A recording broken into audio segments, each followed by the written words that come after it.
বিদায় হজের মতো এত গুরুত্বপূর্ণ ভাষণও এই মেহনতি মানুষদের কথা বাদ যায়নি। সুবহানাল্লাহ পড়বেন না? দিনটা ছিল জুমাবার। বিষ্ণু ঈসা ইসলাম আরাফাতের ময়দানে দাঁড়িয়ে ঐতিহাসিক একটা ভাষণ দিলেন। এই ভাষণের নাম হলো বিদায় হজের ভাষণ।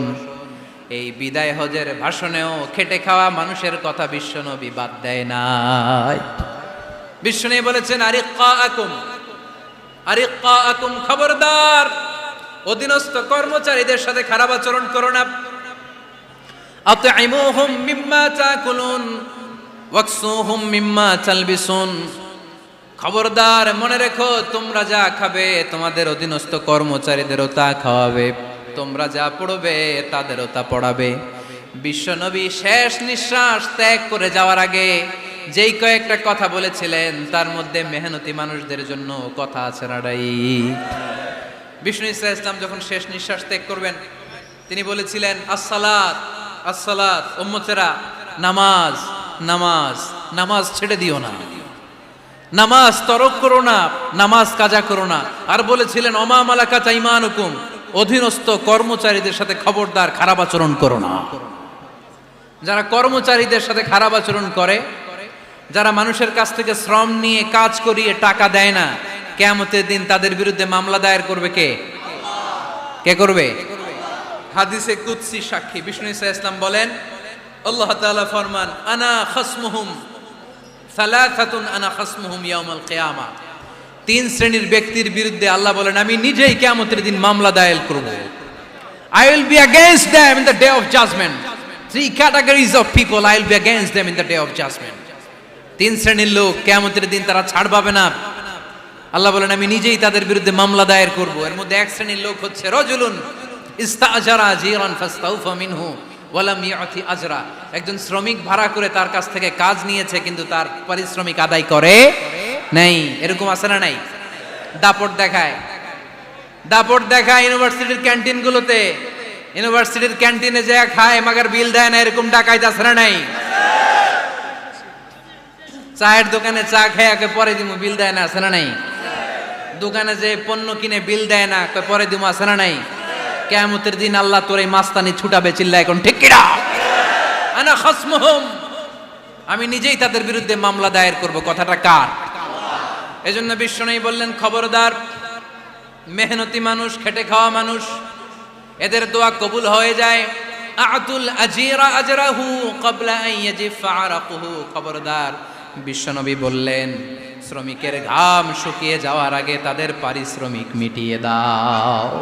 বিশ্বনবীর বিখ্যাত হাদিস, আতুল আজিরা আজরাহু ক্বাবলা আন ইয়াজিফা আরাকুহু, শ্রমিকের ঘাম মাটিতে লাগার আগে, শুকিয়ে যাওয়ার আগে তাদের পারিশ্রমিক মিটিয়ে দাও। কেননা তারা যদি বদদোয়া করে তোমার জীবনকে জাহান্নাম বানিয়ে দিবে কে?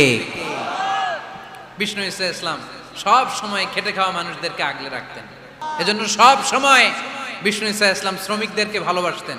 শ্রমে কোনো লজ্জা নাই, লজ্জা হচ্ছে অলসতায়। আজ থেকে এই মাহফিল, এই এত বড় আয়োজন, এত বড় গ্যাদারিং তখনই সার্থক হবে যখন আমরা এই সিদ্ধান্তে আসতে পারবো যে আমরা অলস সময় কাটাবো না, আমরা আমাদের এই সময়গুলোকে প্রোডাক্টিভ ওয়েতে কাজে লাগাবো, কোনো না কোনো কাজের সাথে জড়িত হব। Never under estimate any job, whether it's big or small, বড় হোক বা ছোট হোক, কোনো কাজকে আমরা ছোট করে দেখব না।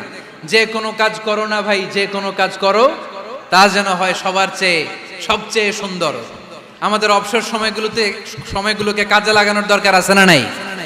আমরা নিজেদেরকে কর্মঠ করে, কর্মজীবী হিসেবে, শ্রমজীবী হিসেবে নিজেদেরকে প্রতিষ্ঠিত করতে চাই। রাজি আছো মুসলমান? লক্ষ্মীপুরের যুবক ছেলেরা আওয়াজ করে বলো, পারা যাবে? লজ্জা কিসে? লজ্জা কিসে? অনেকে টাঙ্কি মারে, এদিক সেদিক ঘুরে, আর বলে আমার আব্বা চেয়ারম্যান। আরে তোর আব্বা চেয়ারম্যান, তুই কি? কয় আমার আব্বা MP, member of the parliament. আরে তোর বাবা এমপি, এটা তো তার গৌরব, তোর কি আছে সেটা বল। এজন্য নিজের পায়ে দাঁড়াবো। অলসতার সাথে আমাদের কোনো সম্পর্ক। আজকের এই মাহফিল থেকে আমরা অলসতা, অকর্মণ্যতাকে নো বলে দিলাম। অলসতাকে আমরা কি বললাম? আরো জোরে বলতে হবে, অলসতাকে কি বলবো? আর সব সময় কর্মঠ থাকবো, এনার্জেটিক থাকবো, নিজের পায়ে দাঁড়াবো। আইডিয়া জেনারেট করব, এন্টারপ্রেনার হওয়ার চেষ্টা করব, নতুন নতুন উদ্যোক্তা হওয়ার মাধ্যমে আমরা আমাদের নিজেদের ভাগ্য পরিবর্তনের চেষ্টা করব। কারণ আল্লাহ বলেছেন ইন্নাল্লাহা লা ইউগাইয়িরু মা বিকাউমিন হাত্তা ইউগাইয়িরু মা বিআনফুসিহিম। আল্লাহ তাআলা ততক্ষণ পর্যন্ত কোনো জাতির ভাগ্যের চাকার পরিবর্তন করে না যতক্ষণ পর্যন্ত ওই জাতি নিজে নিজের ভাগ্যের চাকার পরিবর্তন করতে না চায়। চিল্লা এখন ঠিক কিনা? লাকাদ খালাকনা, একটা বাবার স্পার্মের মধ্যে 2 কোটি যদি শুক্রাণু না থেকে সেখান থেকে সন্তান হয় না, তার মানে এই 2 কোটি শুক্রাণুর মধ্য থেকে আপনি একজন সফল মানুষ, যিনি বাকি 2 কোটির মধ্য থেকে সব শুক্রাণুগুলোকে হারিয়ে আপনি সফল হতে পেরেছেন। সেখান থেকে দুনিয়ার বুকে আপনি যখন এসেছেন আপনাকে সংগ্রাম করে আসতে হয়েছে।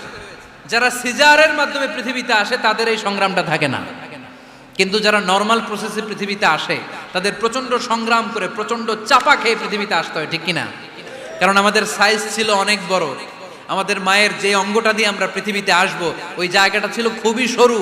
আমাকে সংগ্রাম করে, আমাকে যুদ্ধ করে, আমার নিজের অস্তিত্বের প্রমাণ দিয়ে চিৎকার মেরে এই পৃথিবীতে আসতে হয়েছে। চিল্লায় বলো ঠিক কিনা? এজন্য এই পৃথিবীর বুকে আমরা যতদিন থাকবো সংগ্রাম করে বাঁচতে হবে, ঠিক কিনা? পরিশ্রমে লজ্জা আছে? লজ্জা কিসে? মনে থাকবে লক্ষ্মীপুরের ছেলেরা, যে আয়াত দিয়ে শুরু করেছি সে আয়াত দিয়ে শেষ করছি। যখন সালাতের সময় হয় মসজিদে যাব, আর সালাত যখন শেষ হয় তখন মসজিদের বাইরে আমরা কাজে নেমে পড়বো। রাজি আছি তো? ফাইদা কুদিয়াতিস সালাতু ফান্তাশিরু ফিল আরদি ওয়াবতাগু মিন ফাদলিল্লাহ ওয়া যিকুরুল্লাহা কাসীরান লাআল্লাকুম তুফলিহুন। যখন তোমাদের সালাত শেষ হয়ে যায় তখন তোমরা কর্মস্থলে ছড়িয়ে পড়ো, আল্লাহর রিজিক তালাশ করো, তাহলে তোমাদেরকে সফল বানাবে কে? আল্লাহ আমাদের সবাইকে কথাগুলো বুঝার ও আমল করার তৌফিক দান করুক। আমরা পড়ি আমিন।